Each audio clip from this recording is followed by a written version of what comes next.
Pada waktu itu, berfirmanlah Tuhan kepadaku, pahatlah 2 loh batu yang serupa dengan yang mula-mula. Naiklah kepadaku ke atas gunung, dan buatlah sebuah tabut dari kayu. Maka aku akan menuliskan pada loh itu firman-firman yang ada pada loh yang mula-mula yang telah kau pecahkan itu.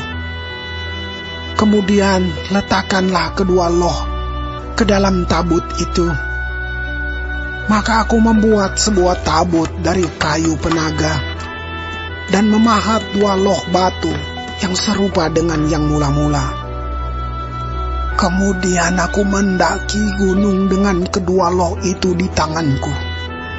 Dan pada loh itu ia menuliskan sama dengan tulisan yang mula-mula ke-10 firman yang telah diucapkan Tuhan kepadamu di atas gunung dari tengah-tengah api pada hari kamu berkumpul. Sesudah itu Tuhan memberikannya kepadaku. Lalu aku turun kembali dari atas gunung, dan aku meletakkan loh-loh itu ke dalam tabut yang telah kubuat. Dan disitulah tempatnya, seperti yang diperintahkan Tuhan kepadaku. Maka orang Israel berangkat dari Beerot Bene Yaakan ke Mosera. Di sanalah Harun mati dan dikuburkan. Lalu Eleazar anaknya menjadi imam menggantikan dia. Dari sana mereka berangkat ke Gudgot, dan dari Gudgot ke Yotbata, suatu daerah yang banyak sungainya. Pada waktu itu Tuhan menunjuk suku Lewi untuk mengangkut tabut perjanjian Tuhan, untuk bertugas melayani Tuhan dan untuk memberi berkat demi namanya sampai sekarang. Sebab itu suku Lewi tidak mempunyai bagian milik pusaka bersama-sama dengan saudara-saudaranya. Tuhanlah milik pusakanya, seperti yang difirmankan kepadanya oleh Tuhan Allahmu.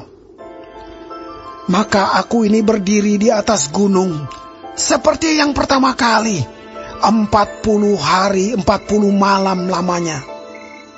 Dan sekali ini pun Tuhan mendengarkan aku. Tuhan tidak mau memusnahkan engkau.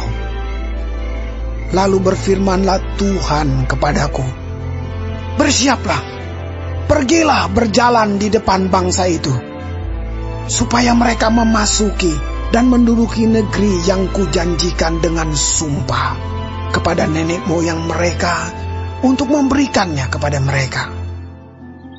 Maka sekarang, hai orang Israel, apakah yang dimintakan daripadamu oleh Tuhan Allahmu, selain dari takut akan Tuhan Allahmu, hidup menurut segala jalan yang ditunjukkannya, mengasihi Dia, beribadah kepada Tuhan Allahmu dengan segenap hatimu dan dengan segenap jiwamu, berpegang pada perintah dan ketetapan Tuhan yang kusampaikan kepadamu pada hari ini, supaya baik keadaanmu. Sesungguhnya Tuhan Allahmu lah yang empunya langit, bahkan langit yang mengatasi segala langit, dan bumi dengan segala isinya. Tetapi hanya oleh nenek moyangmu lah hati Tuhan terpikat, sehingga Ia mengasihi mereka, dan keturunan mereka lah, yakni kamu yang dipilihnya dari segala bangsa seperti sekarang ini. Sebab itu, sunatlah hatimu, dan janganlah lagi kamu tegar tengkuk. Sebab Tuhan Allahmu lah Allah segala Allah, dan Tuhan segala Tuhan, Allah yang besar, kuat dan dahsyat, yang tidak memandang bulu ataupun menerima suap, yang membela hak anak yatim dan janda, dan menunjukkan kasih-Nya kepada orang asing, dengan memberikan kepadanya makanan dan pakaian.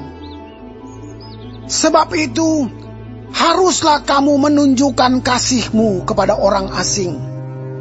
Sebab kamu pun dahulu adalah orang asing di tanah Mesir. Engkau harus takut akan Tuhan Allahmu.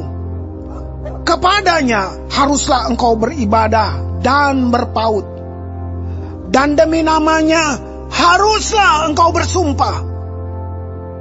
Dialah pokok puji-pujianmu.